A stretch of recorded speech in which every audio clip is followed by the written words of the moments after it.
నమః.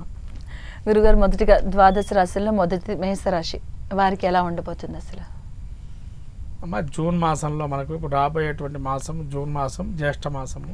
ఈ జ్యేష్ఠ మాసంలో మనకు బ్రహ్మ అధిదేవుడు. ఓకే. అంటే ఒక్కొక్క మాసానికి ఒక దేవుళ్ళు ఉంటారు. దేవత అనుగ్రహం కలగటానికి ఆ మాసంలో ఆ దేవుడిని ఆరాధన చేయొచ్చు. ఓకే. అట్లానే మనకు చైత్ర మాసంలో లలితా పరమేశ్వరి రాముల వారి ఆరాధన ఎక్కువగా చేస్తాం. తర్వాత వైశాఖ మాసంలో విష్ణుమూర్తిని ఆరాధన బాగా చేస్తాం. జ్యేష్ఠ మాసంలో బ్రహ్మారాధన. మరి బ్రహ్మను ఆరాధిస్తే ఏమిటండి ఏం కలుగుతుంది అంటే, బ్రహ్మను ఆరాధన చేయడం తేజస్సు పెరుగుతుంది.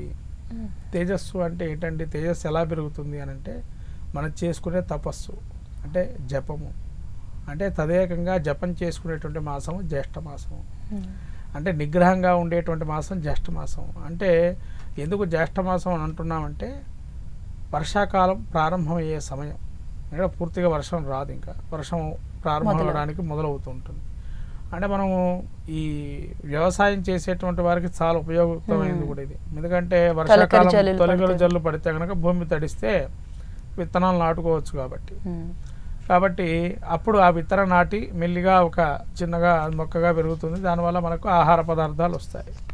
అలానే ఇక్కడ మనము ఈ మాసంలో నిగ్రహ శక్తిని ఎక్కువగా ఉంటుంది అంటారు. ఎందుకంటే ఎండాకాలంలో విపరీతమైన దాహం, ఆకలి ఉంటుంది మనకి.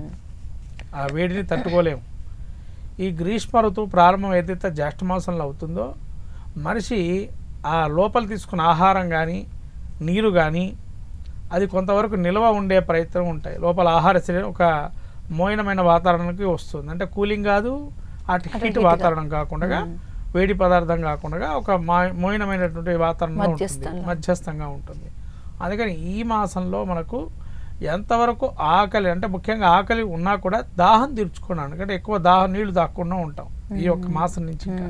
అంటే వేడి తక్కువ ఉంటుంది కాబట్టి. అంటే ఈ సమయంలో ఎవరైతే నీరుని ఎక్కువగా తీసుకోకూడదు ఈ మాసంలో. అలాగే నిర్జల ఏకాదశి అని వస్తుంది. ఇక్కడ జలం లేకుండా తీసుకోకుండా ఉండాలి అని చెప్పి అంటారు ఏకాదశి రోజున. అదే రంజాన్లో ముస్లిమ్స్ కూడా జలం లేకుండా 4 రోజులు చేస్తారు. మనకేమో ఈ ఒక్కరోజు నిర్జల ఏకాదశిగా మనం పెట్టుకున్నాం.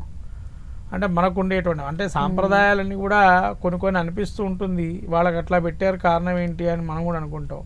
మనకు కూడా అలాంటివి చాలా ఉన్నాయి. అంటే ఆహార పదార్థాల నియమాలు పాటించే ఇక మనకేందంటే అనారోగ్యాల వల్ల మనం వేసుకునే మందుల వల్ల అవన్నీ పాటించలేకపోతున్నాం. కార్తీక మాసంలో కూడా మనం వింటూ ఉంటాం కదా, ఉల్లిపాయ తినకూడదు, ఈ రోజు ఈ కూరగాయ తినకూడదు.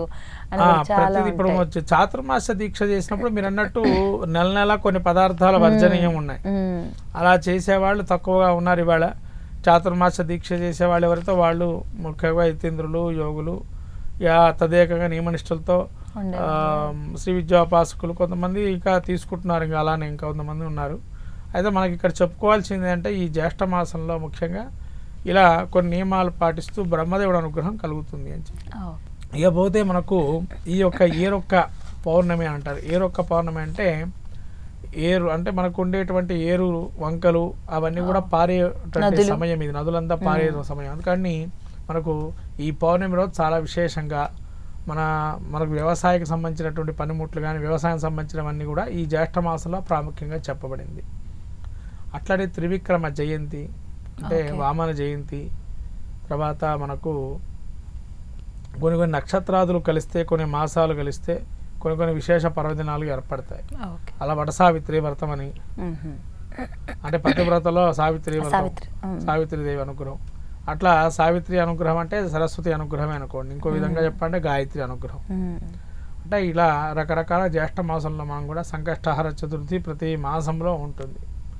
అలా ప్రతి మాసానికి ఒక్కొక్క విశేషంగా చెప్పబడుతుంది. కాబట్టి బ్రహ్మను ఆరాధన చేయాలి. ఈ యొక్క జ్యేష్ఠ మాసంలో బ్రహ్మను ఆరాధన చేయడం, జపం చేసుకోవడం, బ్రహ్మను ఉద్దేశించి జపాది క్రియాదులు చేసుకోవడం వల్ల మంచి ఫలితాలు ఉంటాయి. అంటే ఏది చేసినా జపం చేసినా బ్రహ్మార్పణమస్తు అంటే బ్రహ్మకు అర్పణ చేస్తే కనుక దాని సంతుష్టుడై బ్రహ్మానుగ్రహం కలుగుతుంది మనకి తర్వాత కాలంలో.